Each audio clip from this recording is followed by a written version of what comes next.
Fala galera, muito bem-vindos ao canal Reação Rubro-Negra. Nesse vídeo nós vamos conferir mais um conteúdo aqui da Jovem Pan Esportes. O título do vídeo é o seguinte: foi um desastre absoluto. Flamengo deu sinais que reticência. Mauro César critica Rodinei e faz alerta. Ele com certeza tá falando desse jogo ridículo aí do Flamengo contra o Fortaleza, derrota do Flamengo. Já podemos dar adeus ao brasileiro. Palmeiras venceu, o Flamengo perdeu mais uma. Então a gente tem que concentrar nossos esforços agora na Copa do Brasil e na Libertadores mesmo, porque o brasileiro a gente já viu que essa rapaziada não tá muito afim de vencer não. Então vamos trocar de janela? Lembrando de te pedir para se inscrever no canal, muito importante sua inscrição, primordial, peço isso todo vídeo. É importante que você acione o sininho também para receber notificações aqui do canal quando eu lançar vídeos novos. Você que gosta aqui do conteúdo do canal, gosta das análises, dos comentários que eu faço, deixe like no vídeo para que ele chegue para cada vez mais gente. Peço perdão a vocês por não ter trazido aí um vídeo aí comentando aí a derrota do Flamengo aí dessa quarta-feira. Fiquei puto e resolvi que era melhor não falar nada, porque eu comecei até a fazer uns vídeos aí pós-jogo, botar entrevista coletiva, não sei o que e tal, mas eu notei que eu eventualmente ficava com um pouco de raiva, então acho que não é muito saudável ficar fazendo isso não, porque você pode acabar falando uma besteira que faz alguém ficar com raiva de você, daqui a pouco tu acaba sendo processado aí de bobeira. Então é melhor a gente evitar a fadiga, principalmente aí um canal microscópico como o meu. Vamos lá, sem mais enrolação, like no vídeo, se inscreva no canal. 3, 2, 1, Lau. Fortaleza teve 14 finalizações contra 3 do Flamengo. Mauro César Pereira, uma atuação ruim do Flamengo. Na sua opinião, é uma pergunta. Eu achei uma atuação ruim do Flamengo. Acho, inclusive, eu temo pelo seguinte: jogadores que estavam em boa fase, talvez podendo entrar numa má fase. O fato do Flamengo ter aberto ou na fase normal. o fato do Flamengo ter aberto mão do brasileiro. A minha grande questão é essa: pode prejudicar a confiança de alguns jogadores? Porque o Flamengo vinha de uma sequência de 19 jogos sem perder, era o time do momento. Hoje são 4 jogos sem vencer no Brasileirão. Você acha que isso pode interferir? Porque o Flamengo já deixou claro, abandonou o brasileiro. Mas pode interferir no psicológico? Porra, na moral, olha isso. Eu tinha 19 jogos sem perder, agora são 4 jogos sem vencer no brasileiro. Que loucura, cara. Para as finais das Copas, suponha, vou dar exemplo, como você mesmo disse, talvez voltaram à sua fase normal. Rodinei estava voando. Hoje vem sendo muito criticado. Voando. Mas ele estava bem. Hoje vem sendo muito criticado até pela forma física, que foi muito questionada pela torcida ontem. Léo Pereira. Acho que é o uniforme branco que dá uma sensação de que o cara tá um pouco mais... É sério. Léo Pereira. O preto emagrece, né? Então, branco, de repente, né? Só anda de preto. Roupa preta emagrece. Olha aí, o pessoal anda de preto. O Flamengo jogou de branco ontem. Quando bota a camisa branca, fica todo Mas aí, o próprio Léo Pereira, que ontem falhou... Rodinei tá parrudo mesmo, tá encorpado, cara. Eu tenho que ser justo aqui. Porque do mesmo jeito que eu vim aqui, fiquei criticando aqui, falando que o Fagner tava encorpado, né? Tem que criticar o Rodinei também, que tá um pouco parrudo, né? Esse risco, Mauro... Falhou nos 3 gols, Léo Pereira. Tem esse risco de largando... regularidade, Tem esse risco de largando o brasileiro piorar o psicológico e a fase de alguns jogadores para as finais das Copas? Eu acho o seguinte, assim, pra mim tá bem claro que eles largaram o campeonato geral mesmo. Você não vê mobilização pro jogo, que deve ter um jogo. O Palmeiras mobilizado para ganhar o campeonato. O Flamengo foi pro jogo de ontem. Não tô justificando, não. Isso é uma crítica, por favor, tá? É totalmente desmobilizado. Mas estava desfalcado. Tinha 8 titulares. Claro que os desfalques eram pesados. Arrascaeta, Everton Ribeiro e o Pedro. Então você pode alegar que esses desfalques eles comprometem a criação e o poder ofensivo da equipe. Ok. Mas a defesa era a defesa titular. 2 homens de meio campo estavam presentes, o João Gomes e o Thiago Maia. Então do meio para trás o time estava inteiro. Tomou 3 gols, sofreu muitos arremates, o Dorival mexeu mal no time. O Felipe Luiz saiu no intervalo porque não se sentiu muito bem, entrou o Ayrton Lucas, que também tem jogado sempre, quer dizer, não é nenhum grande problema. Agora, foi um desastre absoluto. Assim, existem algumas situações, eu sempre falo isso e muita gente não consegue entender, então a gente vai ter que repetir. Essa onda do Rodinei, de seleção, meme, isso é um perigo. Se ninguém no Flamengo tomar uma medida de colocar as coisas às claras, deixar claro para o rapaz que ele é um jogador extremamente limitado, que ele não tem nível para jogar sequer no Flamengo como titular, e que ele pode estar vivendo um momento, até por falta de concorrência, porque o Mateuzinho entra e consegue ser tão ruim ou pior como ontem. entrou muito mal, e o Varela, da seleção do Uruguai, praticamente não jogou e não pode atuar na Copa do Brasil porque não está inscrito. Ele foi titular na seleção. Jogou o partido inteiro, inclusive agora com o Canadá. E é um perfil mais lateral, que marca, que preenche ali o espaço, que eu acho que é o que o Flamengo precisa, muito mais do que um jogador que se lança ao ataque o tempo todo, que até dá algumas opções ofensivas. Mas vem cá, quantas assistências o Rodinei dá por jogo? Ele é o Alexander Arnold, que é o campeão de passe para gol lá, junto com o Roberts, os laterais do Liverpool? Não, não é. Ele dá um passo ao outro, participa de uma jogada ou outra. Mas parece que o Rodinei, as pessoas falam, quando vê esse meme aí, que cada jogo ele coloca 3, 4 vezes o companheiro em condições de marcar. Isso não acontece, gente. Mas ele estava bem, Mauro, nos últimos 11 jogos. Bem pro padrão dele, que é baixíssimo. Não é do nível do Flamengo com esse investimento todo, gente. Bem para outras equipes. E defensivamente é um desastre. O São Paulo explorou aquele lado, não conseguiu aproveitar, mas criou jogadas. Agora no jogo do Fluminense foi por ali que saiu a jogada do primeiro gol. E ontem, o primeiro gol é um erro de passe dele no ataque, que começa a jogada que vai toda pelo setor dele. Aí o Davi Luiz erra, o João Gomes erra, o Léo Pereira é driblado facilmente pelo Pedro Rocha. Tem uma série Pane mental em todo mundo. Mas começa no setor dele. A falha do Santos no gol do Fluminense, do primeiro gol do Fluminense no Fla-Flu, começa no setor dele. As jogadas mais perigosas do São Paulo, como, por exemplo, aquelas finalizações do Patrick, né, no jogo do Morumbi, que o Flamengo acabou vencendo por 3-1, e as defesas do Santos, são pelo setor dele. Tudo é por ali. Aí entra o Wellington no segundo tempo. Você acha que o Felipão lá e o Turra vão colocar o Atlético para atacar por onde? Pelo setor dele. O Vitor Pereira não vai ver esse jogo de ontem e não vai tentar com o Roger Guedes, com as jogadas ali pelo flanco esquerdo, forçar a jogada. Claro que sim. Então, esse é o problema mais urgente. Se o Flamengo fosse um barco, tivesse alguns vazamentos, esse é o maior. Tem que tapar rápido isso aí. Ali é um problema seríssimo. E o jogador, com tantos elogios, é natural até que ele às vezes comece a achar que ele é mais do que ele é, mas ele é um jogador muito limitado. Ele não tem nível para jogar no time do Flamengo. Isso para mim é muito claro. E o Léo Pereira ontem estava muito mal. No caso do Léo Pereira, tem dado um desconto. Pode ser uma jornada ruim de um time muito desmobilizado. João Gomes jogou mal. Quem jogou bem foi o Gabriel. Gabigol muito bem. Foi o único. Não estava reclamando da arbitragem como normalmente reclama. Organizando o time, fez 2 gols. Como capitão do time, até com liderança, orientando os garotos, tinha 3 meninos, né? O Matheus França, o Mateusão, o centroavante, e o Vitor Hugo. Houve um momento do jogo que você via ali, até ele falando, não, faz isso, faz aquilo, conversando com os moleques. Então, assim, essa foi uma notícia boa. O Gabigol fez um jogo legal com uma postura diferente, parece, mas é um jogo só, né? Tem que ver a sequência. Isso aí é muito importante porque o Gabriel é muito decisivo, gente. Pô, ver o Gabigol aí num pique desse é um negócio que me deixa, como o pessoal costuma dizer na internet aí, deixa meu coração quente, saca? Porque, porra, a gente precisa muito. Ele vinha numa fase menos goleadora, mais participativo. Nessa partida contra o Fortaleza, realmente o Gabriel foi a notícia boa, porque ele tomou as ações. Pô, aquele gol que ele fez, que ele dá o tapa e vai pra dentro da área e... Caralho, cara. O Gabigol fez uma boa partida, realmente. E o Gabigol é muito importante pro Flamengo nessas horas. Em hora decisiva, esse cara tem que estar bem. Ele é o cara que resolve, isso já aconteceu na Libertadores, que o Flamengo ganhou, isso aconteceu na Libertadores que perdeu, que ele fez o gol. Que perdeu, e especialmente no Brasileiro, que ganhou com o Rogério Ceni, quando ele fez gol em quase todos os jogos, foi protagonista em todos os jogos, e nesse momento decisivo, é dele que o Flamengo precisa. Fica essa coisa, o Pedro, da seleção e tal, mas quem tem o histórico de decidir pro Flamengo nessa geração é o Gabriel.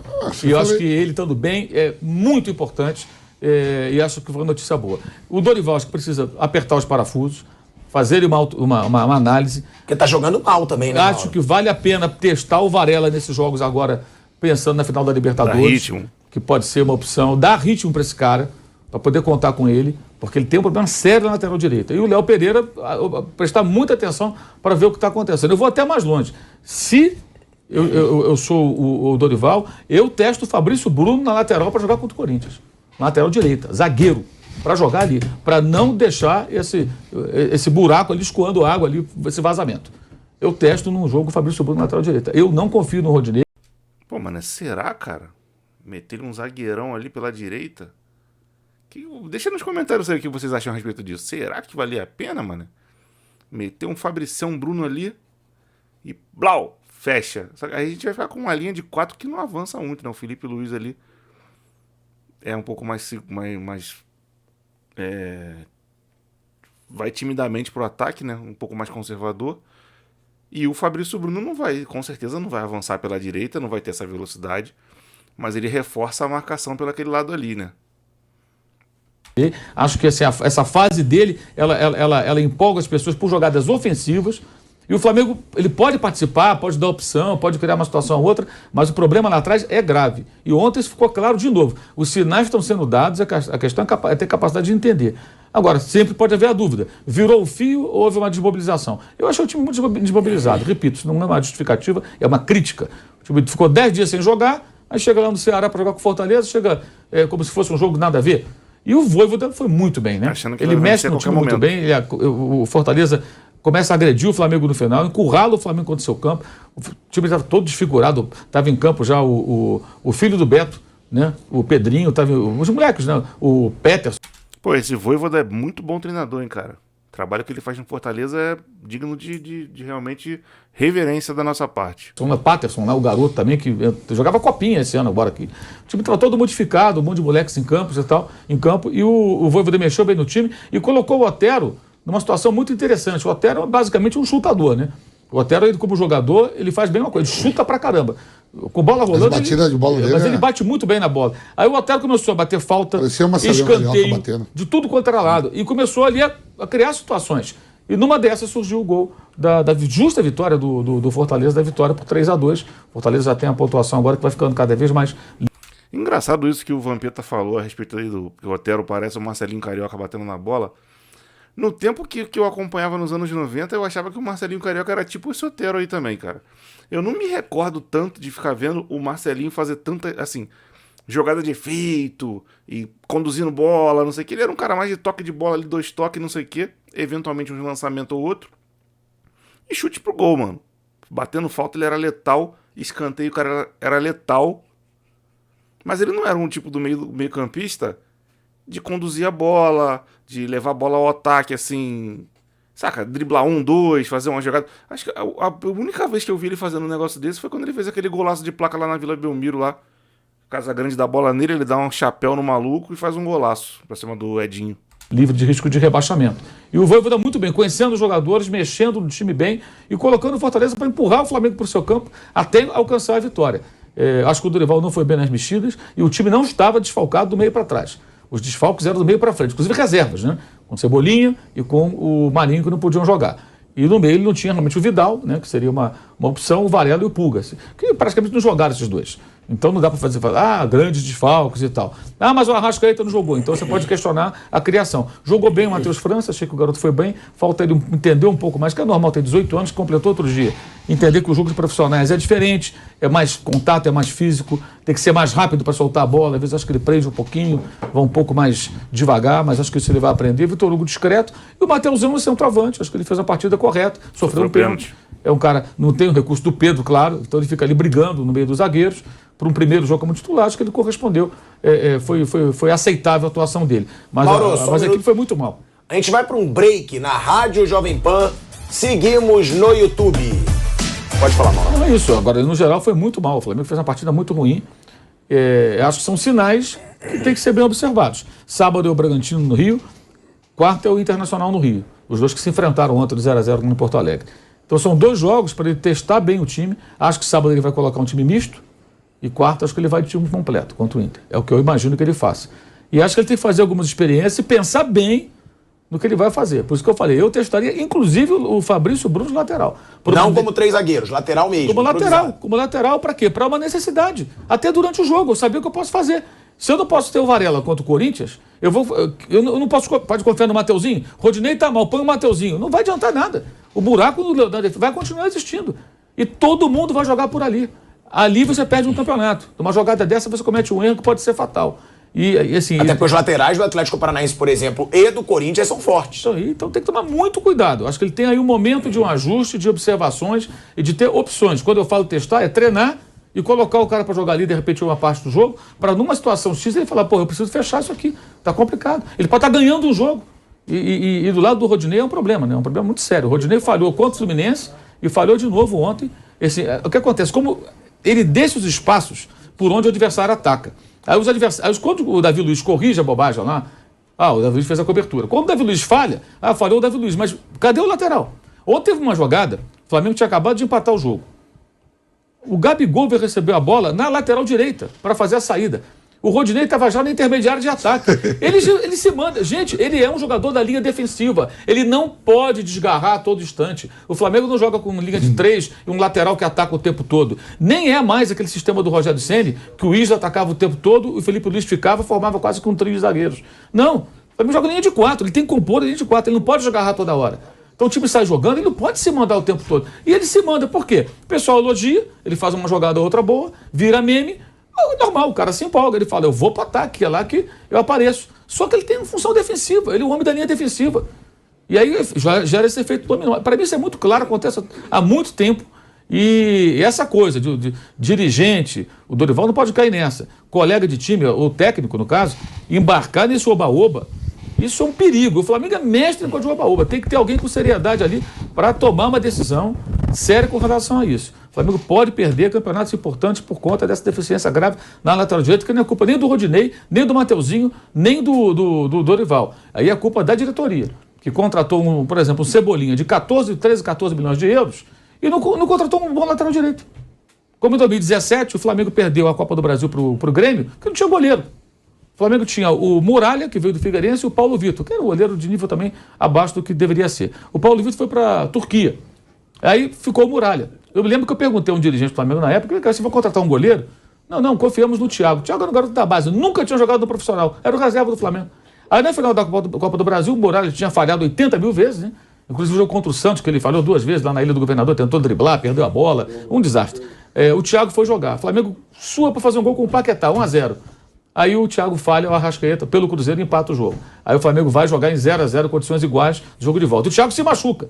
Aí quem volta? Muralha, só tem o Muralha. Aí 0-0, vai para disputa de pênalti. O que acontece? O Muralha pula para um lado, a bola entra sempre no outro. E o Fábio, super bem treinado pelo Mano Menezes para aquela final, estuda muito bem os adversários e pega a bola do Diego Ribas, que batia sempre da mesma maneira. Ele vai certinho ali, define Cruzeiro campeão, Flamengo vice-campeão. Porque não tinha um goleiro. Porque lá no início, o bravo dirigente, que eu não vou citar o nome, né, confiava no Thiago, né?